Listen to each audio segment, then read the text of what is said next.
अस्सलाम वालेकुम students, welcome back to my channel doctor Kana Jatoi. I hope you are well and doing great.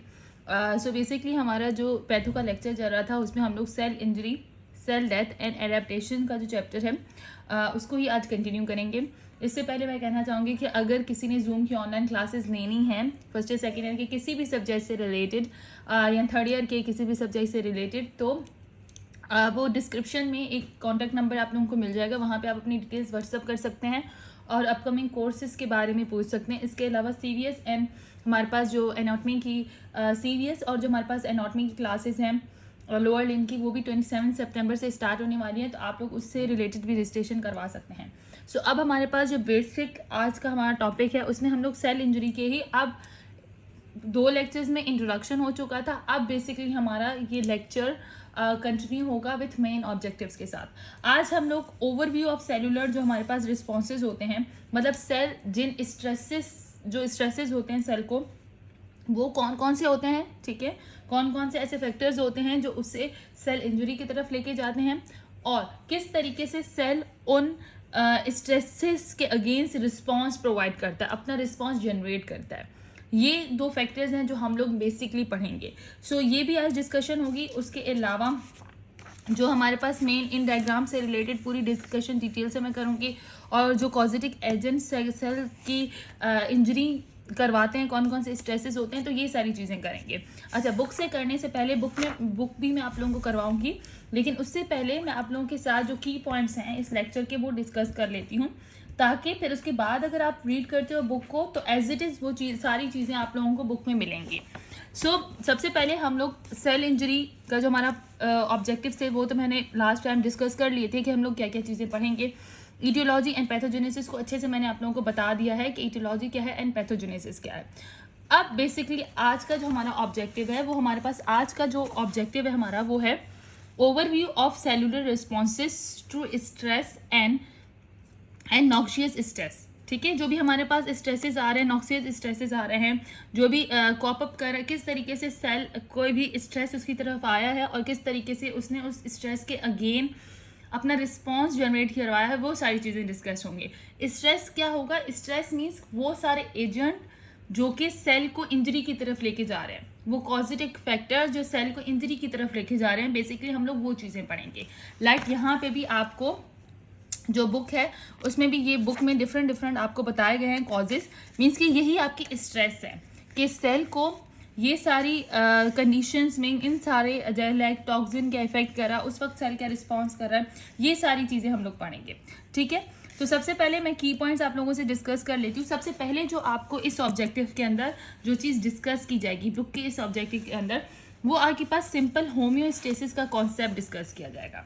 देखो, सबसे पहले सेल इंजरी पढ़ने से पहले आपको पता हो कि होम्योस्टेसिस होता क्या है। एक नॉर्मल सेल है, ठीक है, उसको अपना इंटरनल इन्वायरमेंट मेंटेन रखना पड़ता है, तो जो वो इंटरनल इन्वायरमेंट अपना मेंटेन रखता है उसे हम लोग बेसिकली होम्योस्टेसिस कहते हैं। क्या डेफिनेशन है? Normal cell have narrow range of steady state of function in response to normal physiological demand which is called as homeostasis. मतलब जो नॉर्मल हमारा सेल है उसके ऊपर बहुत सारे डेली बेसिस पे फिजियोलॉजिकल एंड इन्वायरमेंटल चेंजिंग्स आते हैं, लाइक उसको टेम्परेचर हाई हो गया या लो हो गया, उस वक्त वो किस तरीके से काम करेगा, या हमारे पास हार्मोन का फीडबैक मैकेनिज्म होता है ना, हार्मोन्स होते हैं उनकी रेगुलेशन बढ़ रही है, वो कम हो रहे हैं, ज़्यादा हो रहे हैं, उस वक्त भी उसके पास फीडबैक मैकेनिज्म होता है, उसके थ्रू वो अपना होम्योस्टेसिस मेंटेन रखता है। जो वो अपना इंटरनल इन्वायरमेंट मेंटेन रखता है उसे हम लोग होम्योस्टेसिस कहते हैं। अब इस होम्योस्टेसिस में चेंजिंग्स होंगी किसी भी पॉजिटिव एजेंट की वजह से, तो फिर जाहिर सी बात है सेल इंजरी की तरफ चला जाएगा। ठीक है, हमारे पास होम्योस्टेसिस क्या है? Normal cell have narrow range of steady state of function in response to normal physiological demand which is called homeostasis. मतलब नॉर्मल सेल के पास एक ऐसा मैकेनिज्म होता है या एक ऐसी स्टेडी स्टेट फंक्शन वो इस तरीके से करता है कि उसको नॉर्मल फिजियोलॉजिकल जो भी डिमांड्स आ रही हैं, जो भी स्ट्रेस आ रहे हैं, उसके अंदर वो उसको एक इंटरनल इन्वायरमेंट, एक कांस्टेंट इंटरनल इन्वायरमेंट प्रोवाइड करता है। ठीक है, और वो उसका होम्योस्टेसिस कहलाता है। मतलब उसके इनसाइड अगर कोई भी आउटसाइड उसके इन्वायरमेंट में कोई भी चेंजिंग्स आ रही हैं, लेकिन सेल इस तरीके से काम करता है कि वो अपने आप को जो है उस इन्वायरमेंट के थ्रू, मतलब उसका इफेक्ट अपने इंटरनल ऑर्गन में नहीं होने देता, ठीक है, कुछ हद तक। ये उसके पास अपना एक होम्योस्टेसिस का मैकेनिज्म होता है, ठीक है। जैसे नेगेटिव फीडबैक हो गए, पॉजिटिव फीडबैक हो गए, वो सारी चीज़ें सेल को होम्योस्टेसिस मेंटेन करने में हेल्प करती हैं, ठीक है। अब आपके पास क्या है, अब यहाँ पे cells are constantly expose to various type of stresses. ये बात बिल्कुल सही है। सेल जो है बेसिकली डेली बेसिस के ऊपर बहुत सारे उसके अंदर चेंजिंग्स हो रही होती है, मतलब इन्वायरमेंटल फैक्टर बहुत ज़्यादा चेंज हो रहा होता है। फॉर एग्जांपल कोई भी इंजरी हो गई, मतलब या फिर कोई ट्रॉमा हो गया, या उसके अलावा टेम्परेचर का बढ़ना, टेम्परेचर का कम होना, ठीक है, बहुत सारे केमिकल्स हो गए। तो सेल कॉन्स्टेंटली ना एक्सपोज होता है बहुत सारे स्ट्रेसेस, बहुत सारे फैक्टर्स होते हैं इन्वायरमेंटल जो उसके ऊपर एक स्ट्रेस प्रोवाइड कर रहे होते हैं, ठीक है। When stress is too severe cell injury occur. आप अगर वो स्ट्रेसेस बहुत ज़्यादा हो गए हैं, मतलब फॉर एग्जांपल कोई इन्फेक्शन, वायरल इन्फेक्शन हो गया, जैसे आजकल जो सिचुएशन चल रही है, वायरल इन्फेक्शन चल रहा है, वायरल इन्फेक्शन हो गया, कोई बैक्टीरियल इन्फेक्शन हो गया, ठीक है, कोई पैथोजन जो है इनसाइड दी लिविंग बॉडी चला गया, तो अब ये सारे क्या हो जाते हैं, आपके स्ट्रेस कहलाएंगे। ऐसे कॉजेटिव फैक्टर जो सेल को इंजरी की तरफ ले जा सकते हैं। अगर वो पैथोजन, वो वायरसेस या वो कंडीशन बहुत ज़्यादा सीवियर होती है तो सेल इंजरी की तरफ जाता है। अगर सीरियस नहीं होती और सीवियर नहीं होती तो फिर क्या होता है, सेल जो इसके साथ कोप अप कर लेता है और रिवर्सिबल इंजरी के थ्रू वो अपने आप को क्या कर लेता है, मीन्स कि वो अपने उसी नॉर्मल स्टेट में आ जाता है। लेकिन वो उस सूरत में होता है जब वो इंजरी क्या होती है, आपकी रिवर्सिबल होती है, ठीक है। Injury alters normal steady state of cells. अब जाहिर है जो इंजरी अकर होती है ना, कोई पैथोजन आया है, उसने आके इनसाइड द लिविंग ऑर्गेनिजम्स ऐसे टॉक्सिन्स पैदा किए हैं, ऐसे टॉक्सिक एजेंट्स पैदा किए जिसकी वजह से बहुत सारे मतलब आप चलें फ्री रेडिकल्स वगैरह मिल गए हैं, तो उसकी वजह से सेल खुद स्ट्रेस में चला जाता है, सेल के ऊपर इंजरी अकर हो जाती है, ठीक है। फॉर एग्जांपल अगर टीबी के ऑर्गेनिज्म चले गए हैं तो उसे अगर ट्रीट नहीं करेंगे काफ़ी हद तक तो वो क्रॉनिक स्टेज में चली जाएगी।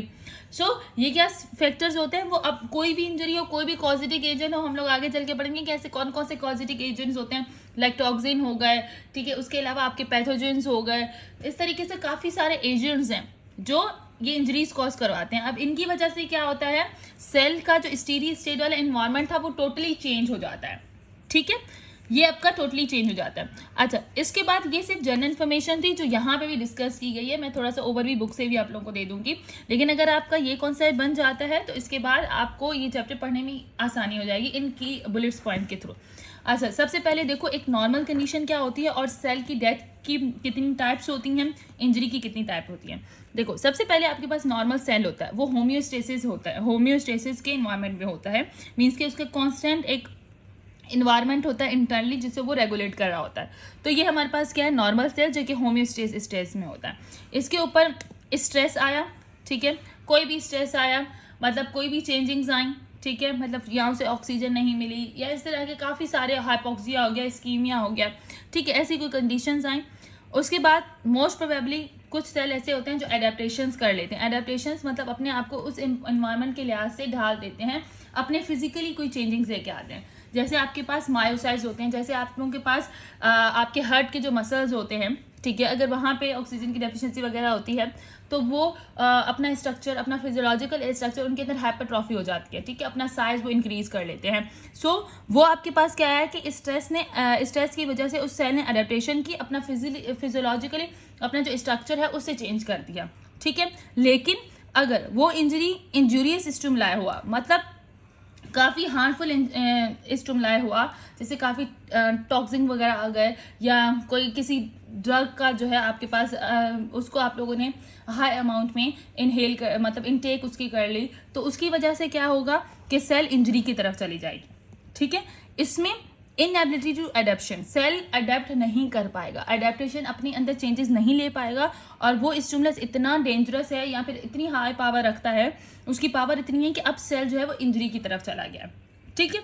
अब इंजरी किस टाइप की होती है, इंजरी आपके पास रिवर्सिबल इंजरी होती है और एक इरिवर्सिबल इंजरी होती है, ठीक है। जो रिवर्सिबल इंजरी होगी ना वो तो माइल्ड ट्रांसिएंट होता है। मतलब रिवर्सिबल इंजरी में क्या होता है कि सेल दोबारा से अपनी नॉर्मल हालत में जा सकता है, ठीक है, सेल अपनी नॉर्मल हालत में दोबारा से जा सकता है, तो वो आपके पास क्या कहलाएगी, रिवर्सिबल इंजरी हो जाएगी। रिवर्सिबल इंजरी में क्या होगा कि सेल दोबारा से वो आपके पास जो कॉजिटिव फैक्टर है, जो ये टॉक्सिन या कोई भी कॉजिटिव फैक्टर है जो वो इंजरी कॉज करवा रहा है, अगर आप लोग उसी फैक्टर को रिड्यूस कर देते हो या उसी को ही आप ट्रीट कर लेते हो अच्छे तरीके से, तो सेल दोबारा से नॉर्मल स्टेट में चला जाता है, ठीक है।